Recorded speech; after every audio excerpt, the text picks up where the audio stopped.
Կառավարման համակարգը կարծես թե խորհրդարանական է։ Սա ենթադրում է որոշակի առումով խորհրդարանի պրիմատ այլ պետական մարմինների նկատմամբ։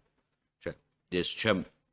գերարժևորում ազգային ժողովը, այլ իշխանության ճյուղերի նկատմամբ, բայց կա որոշակի ընկալում, որ եթե խորհրդարանական կառավարման երկիրը, ապա խորհրդարանի կարողությունները, լիազորությունները, ֆունկցիոնալը անընդհատ պետք է ընդլայնվի։ Հիմա տեսեք, ազգային ժողովը մենք ունենք բյուջեի կրճատումի տարբերություն, օրինակ, չգիտեմ, վարչապետի աշխատակազմի։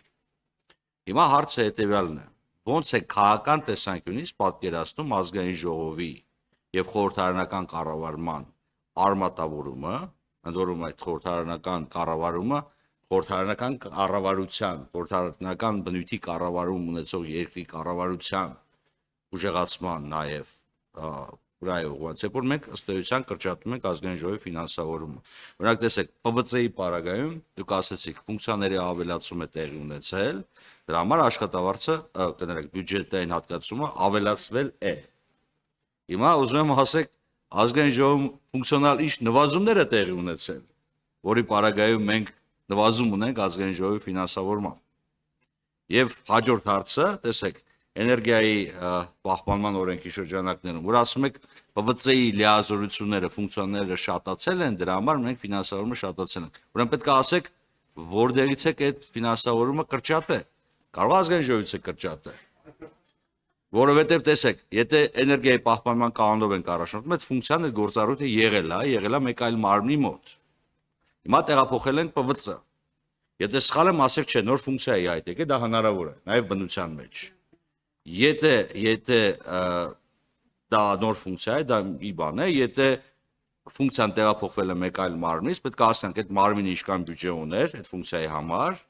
եւ արդյոք այդ բյուջեի համաչափությամբ ենք փոխանցում արել, թե ավելացնենք, թե պակասացնել ենք։ Սա կարևոր հարց է, պարոն Հովհաննիսյան։ Մի ժպտացեք, ես հասկանում եմ, որ հարցը բարդ է, բայց որ գալիս եք ազգային ժողով, ըստ որում, եթե մոռանանք, հա, այն ինչ որ կա, այն ինչ որ գրած է սահմանության մեջ, ապա դուք եկել եք եւ հայցում եք մեզանից հաստատել այն բյուջեն, որը ազգային ժողովի տիրույթում է։ Խնդրեմ։ Շնորհակալություն, շատ հետաքրքիր հարց է եւ շատ տեղին։ Ուրեմն պետական կառավարությունում բյուջեն ավելացել է, որտեղ նոր ֆունկցիա է ավելացել, այդ ֆունկցիան տեղափոխվել է ֆինանսների նախարարությունից եւ ֆինանսների նախարարությունում այդ չափով կրճատումներ են տեղի ունեցել։ Ավելին ձեզ ասեմ, ֆինանսների նախարարությունում այդ ֆունկցիան տեղափոխումից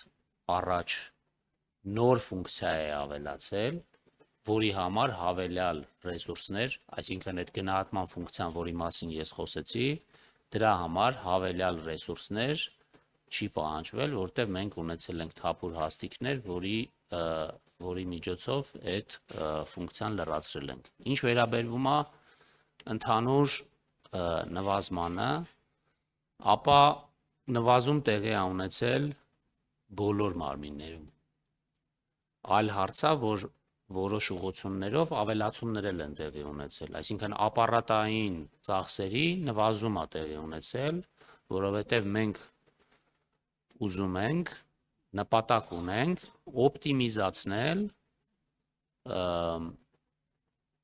պետական կառավարման համակարգը, այսինքն նույն արդյունքը կամ ավելի շատ արդյունք կարողանանք ստեղծել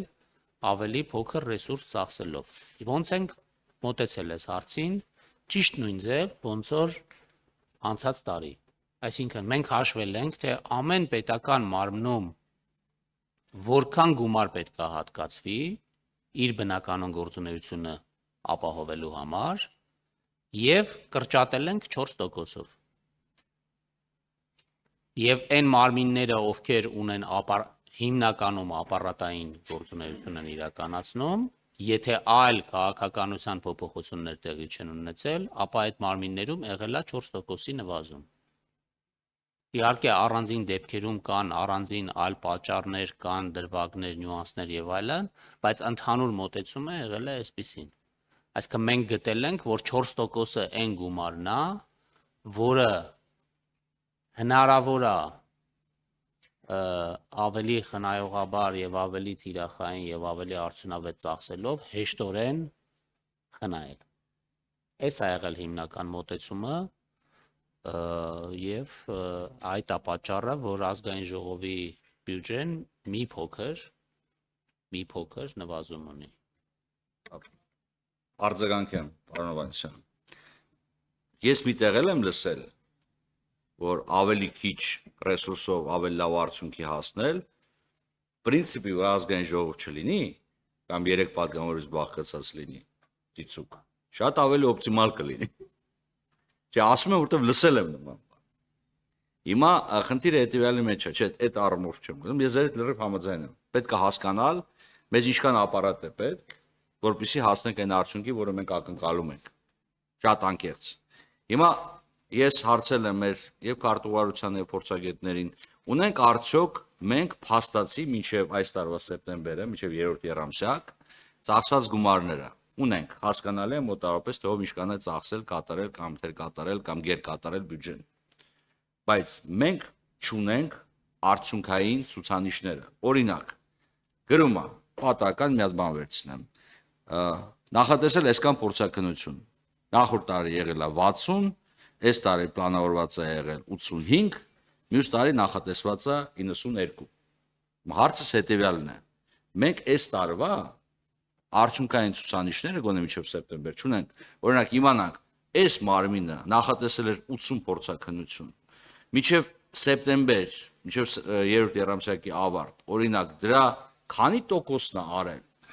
որ հասկանանք այդ թիվը իրական է, որ մյուս տարի նախատեսել է, դրանից կախված նաև ինչքան գումար է ուզել, թե իրական չի, իրատեսական է թե ոչ, այդ թվերը ցավոք մենք չունենք, եթե դուք ունեք եւ հնարավորություն կունենաք փոխանցեք մեր քարտուղարությանը, մենք շատ շնորհակալ կլինենք, որովհետեւ եթե շատ անկեղծ լինենք, մեր բլոկի, պետաերավական բլոկի բոլոր մարմիններում ծախսերի մոտավորապես 85-ից 90%-ը դա պահպանության ծախսերն են, խոսքը վերաբերում է աշխատավարձ, շենքի պահպանություն, կոմունալ եւ այլն, մենք որևիցե այլ ծրագիր չենք իրականացնում։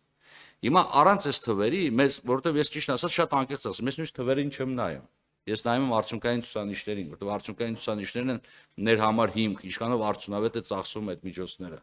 Հիմա առանց այդ թվերը ունենալու գնալ առաջ մեզ շատ դժվար է։ Հիմա 4%-ով նայում ենք, այսքանը համար պետք է 4% կրճատել։ Այդ կրճատում են բանի նման է, որ կամուրջ են սարքում, պահակ են նշանակում, հետո տնօրեն, հետո հաշվապետ, հետո ասում են ծախսերը շատ է, ասում են արեք պահակին կրճատենք, էլի։ Ես շատ խնդրեի, որ մենք այդ արդյունքային ցուցանիշներն ունենայինք, որովհետեւ թվերը, օրինակ շատ մարմիններ կան, շատ լավ են պատրաստել արդյունքային ցուցանիշները եւ դա գովելի է։ Կան մարմիններ, որոնք ցույց չեն տվել արդյունքային ցուցանիշներ, կամ տոկոսային հարաբերությունները, այս գործառույթ 100%, այս գործառույթ 100%, որը որևիցե բան ոչ ինձ, ոչ ձեզ չի փոխանցում, պարոն Հովհաննիսյան։ Այս հարցի լուծումը ո՞նց ենք անելու հետագայում։